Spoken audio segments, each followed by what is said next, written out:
Pag ganitong proseso pala ang pagprito ng manok, mas malutong. Kay dali pasundan at hindi complicated ang ingredients. Siguradong ubos ito pag ito ang niluto mo. May around 500 grams ako na chicken breast dito. Nahugasan ko na to tapos nahiwa. Salain ko lang para tumulo lang yung excess water kasi ang dami oh. At ito na nakatulo na, lipat ko ulit sa tuyong bowl. Tapos titimplahan na natin to. Bahala ka na sa panimpla mo. Ako crispy fry lang kasi mabilisan to. Fresh milk sana or Eva pero wala. So ito na lang Bear Brand. Itimpla natin sa isang tasang tubig. Tapos haluin. Okay. Tapos lalagyan natin to. Konti lang naman din ito. Inumin na natin pang strong bones.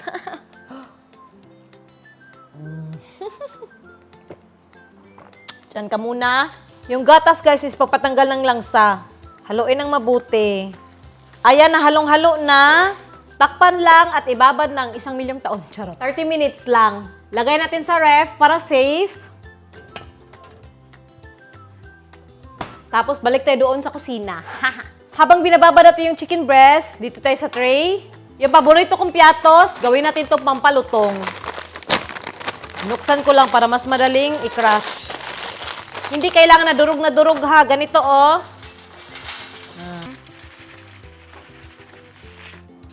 At ito na yung mga chicken breast. Hindi na ako maglalagay ng kahit ano ha. Yan oh. Tapos i-cover na natin sa piatos. Tapos i-press lang natin ang bahagya para hindi matanggal. Yan oh, sa malapitan. Lipat sa container. Yan.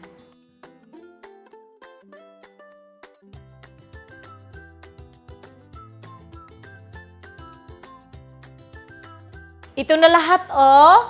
Ang dami rin, diba? Para hindi matanggal yung mga piatos, wag mo na i-fry agad, ha? Hayaan lang muna natin ng mga 15 minutes para mag-dry.